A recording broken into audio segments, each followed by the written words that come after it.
Far from the Madding Crowd, by Thomas Hardy, Chapter 46. The Gargoyle, Its Doings. The tower of Weatherbury Church was a square erection of 14th century date, having 2 stone gargoyles on each of the 4 faces of its parapet. Of these 8 carved protuberances, only 2 at this time continued to serve the purpose of their erection, that of spouting water from the lead roof within. One mouth in each front had been closed by bygone churchwardens as superfluous, and 2 others were broken away and choked, a matter not of much consequence to the well-being of the tower, for the 2 mouths which still remained open and active were gaping enough to do all the work. It has been sometimes argued that there is no truer criterion of the vitality of any given art period than the power of the master spirits of that time in grotesque. And certainly in the instance of Gothic art there is no disputing the proposition. Weatherbury Tower was a somewhat early instance of the use of an ornamental parapet in parish as distinct from cathedral churches, and the gargoyles, which are the necessary correlatives of a parapet, were exceptionally prominent, of the boldest cut that the hand could shape, and of the most original design that a human brain could conceive. There was, so to speak, that symmetry in their distortion which is less the characteristic of British than continental grotesques of the period. All the 8 were different from each other. A beholder was convinced that nothing on earth could be more hideous than those he saw on the north side, until he went around to the south. Of the 2 on this latter face, only that at the southeastern corner concerns the story. It was too human to be called like a dragon, too impish to be like a man, too animal to be like a fiend, and not enough like a bird to be called a griffin. This horrible stone entity was fashioned as if covered with a wrinkled hide. It had short, erect ears, eyes starting from their sockets, and its fingers and hands were seizing the corners of its mouth, which they thus seemed to pull open to give free passage to the water it vomited. The lower row of teeth was quite washed away, though the upper still remained.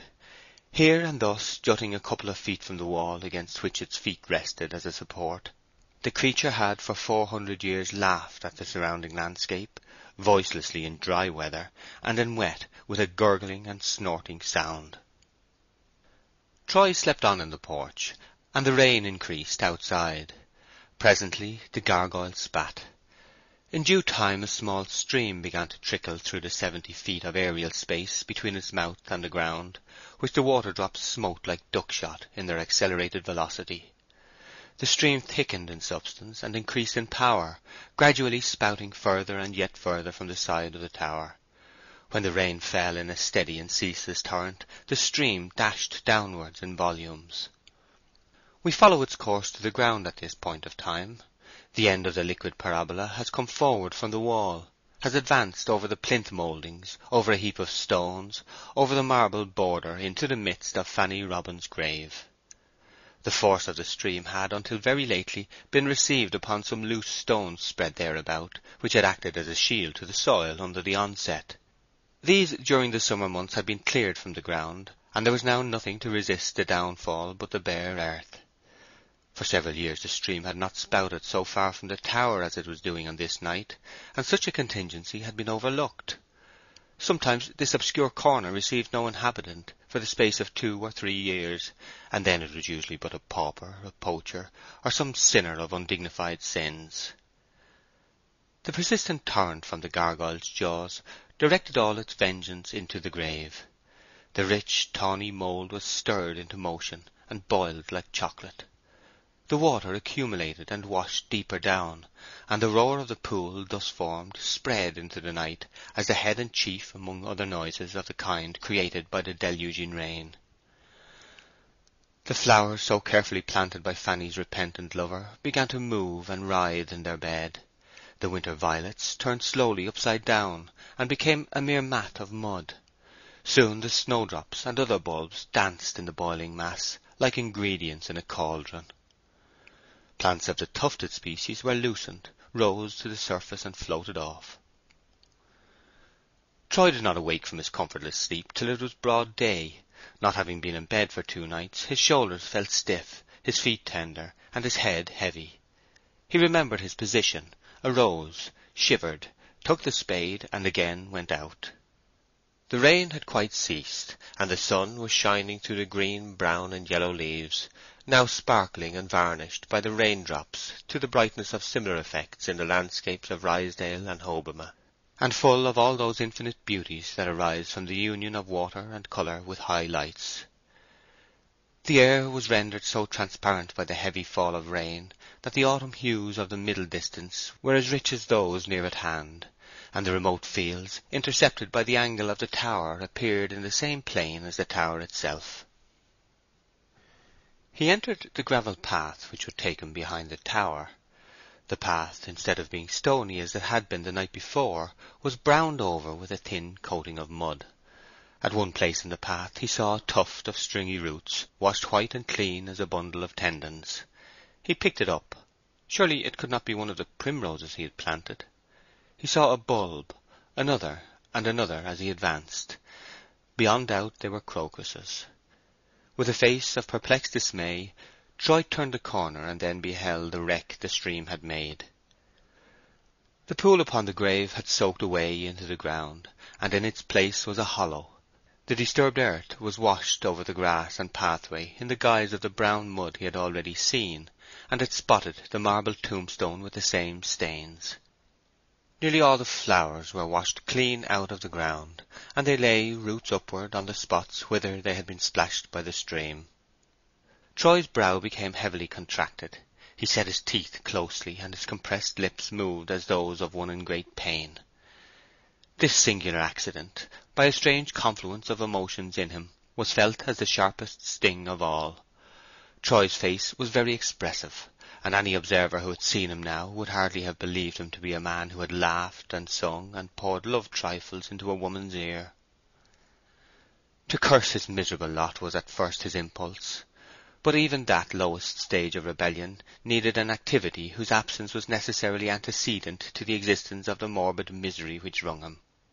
The sight, coming as it did, superimposed upon the other dark scenery of the previous days, formed a sort of climax to the whole panorama, and it was more than he could endure. Sanguine by nature, Troy had a power of eluding grief by simply adjourning it. He could put off the consideration of any particular spectre till the matter had become old and softened by time. The planting of flowers on Fanny's grave had been perhaps but a species of illusion of the primary grief, and now it was as if his intention had been known and circumvented. Almost for the first time in his life, Troy, as he stood by this dismantled grave, wished himself another man. It is seldom that a person with much animal spirit does not feel that the fact of his life being his own is the one qualification which singles it out as a more hopeful life than that of others who may actually resemble him in every particular. Troy had felt, in his transient way, hundreds of times, that he could not envy other people their condition, because the possession of that condition would have necessitated a different personality, when he desired no other than his own.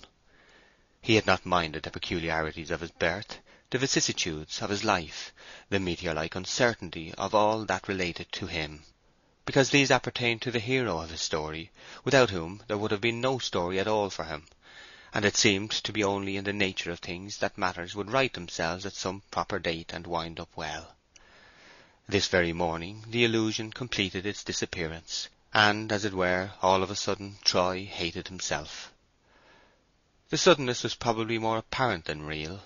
A coral reef which just comes short of the ocean's surface is no more to the horizon than if it had never been begun, and the mere finishing stroke is what often appears to create an event which has long been potentially an accomplished thing. He stood and meditated, a miserable man. Whither should he go? He that is accursed, let him be accursed still, was the pitiless anathema written in this spoilated effort of his newborn solicitousness.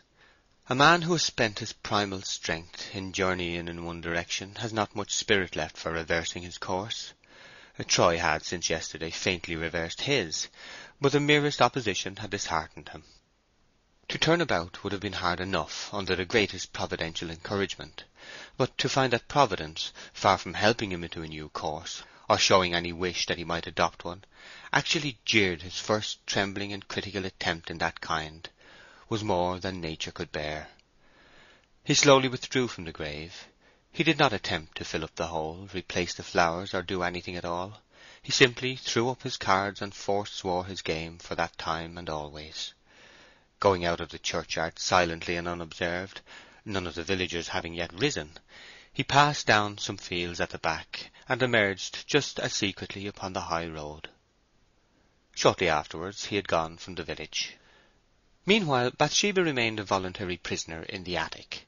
The door was kept locked, except during the entries and exits of Liddy, for whom a bed had been arranged in a small adjoining room. The light of Troy's lantern in the churchyard was noticed about 10 o'clock by the maid servant, who casually glanced from the window in that direction whilst taking her supper, and she called Bathsheba's attention to it. They looked curiously at the phenomenon for a time, until Liddy was sent to bed. Bathsheba did not sleep very heavily that night. When her attendant was unconscious and softly breathing in the next room, the mistress of the house was still looking out of the window at the faint gleam spreading from among the trees, not in a steady shine, but blinking like a revolving coast light, though this appearance failed to suggest to her that a person was passing and repassing in front of it. Bathsheba sat here till it began to rain, and the light vanished, when she withdrew to lie restlessly in her bed, and reenact in a worn mind the lurid scene of yesternight. Almost before the first faint sign of dawn appeared, she arose again, and opened the window to obtain a full breathing of the new morning air. The panes being now wet with trembling tears left by the night rain, each one rounded with a pale lustre caught from primrose-hued slashes through a cloud low down in the awakening sky. From the trees came the sound of a steady dripping upon the drifted leaves underneath them, and from the direction of the church she could hear another noise, peculiar and not intermittent like the rest, the purl of water falling into a pool. Liddy knocked at 8 o'clock, and Bathsheba unlocked the door. "What a heavy rain we had in the night, ma'am," said Liddy when her inquiries about breakfast had been made. "Yes, very heavy." "Did you hear the strange noise from the churchyard?" "I heard one strange noise. I've been thinking it must have been the water from the tower spouts." "Well, that's what the shepherd was saying, ma'am. He's now gone on to see." "Oh, Gabriel has been here this morning." "Only just looked in passing, quite in his old way, which I thought he had left off lately. But the tower spouts used to spatter on the stones, and we were puzzled, for this was like the boiling of a pot." Not being able to read, think, or work, Bathsheba asked Liddy to stay and breakfast with her. The tongue of the more childish woman still ran upon recent events. "Are you going across to the church, ma'am?" she asked. "Not that I know of," said Bathsheba. "I thought you might like to go and see where they have put Fanny. The trees hide the place from your window." Bathsheba had all sorts of dreads about meeting her husband. "Has Mr. Troy been in tonight?" she said. "No, ma'am. I think he's gone to Budmouth." Budmouth! The sound of the word carried with it a much diminished perspective of him and his deeds. There were 13 miles interval betwixt them now. She hated questioning Liddy about her husband's movements, and indeed had hitherto sedulously avoided doing so, but now all the house knew that there had been some dreadful disagreement between them, and it was futile to attempt disguise. Bathsheba had reached a stage at which people ceased to have any appreciative regard for public opinion. "What makes you think he has gone there?" she said. "Laban Tall saw him on the Budmouth road this morning before breakfast." Bathsheba was momentarily relieved of that wayward heaviness of the past 24 hours, which had quenched the vitality of youth in her, without substituting the philosophy of maturer years, and she resolved to go out and walk a little way. So when breakfast was over she put on her bonnet, and took a direction towards the church. It was 9 o'clock, and the men having returned to work again from their first meal, she was not likely to meet any of them in the road.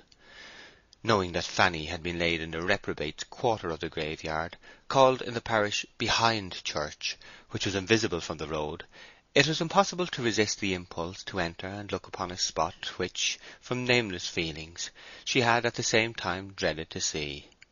She had been unable to overcome an impression that some connection existed between her rival and the light through the trees. Bathsheba skirted the buttress, and beheld the hole on the tomb, its delicately veined surface splashed and stained, just as Troy had seen it and left it 2 hours earlier. On the other side of the scene stood Gabriel. His eyes, too, were fixed on the tomb, and her arrival having been noiseless, she had not as yet attracted his attention. Bathsheba did not at once perceive that the grand tomb and the disturbed grave were Fanny's, and she looked on both sides and around for some humbler mound, earthed up and clodded in the usual way.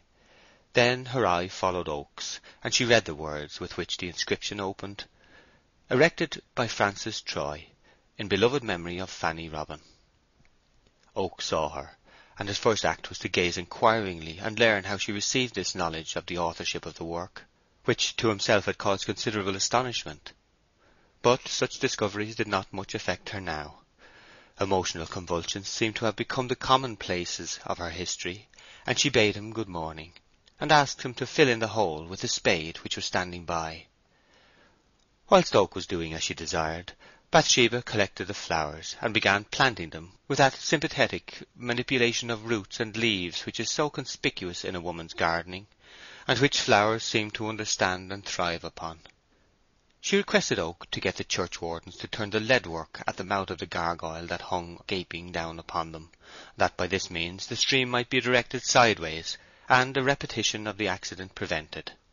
Finally, with the superfluous magnanimity of a woman whose narrower instincts have brought down bitterness upon her instead of love, she wiped the mud from the tomb, as if she rather liked its words than otherwise, and went again home.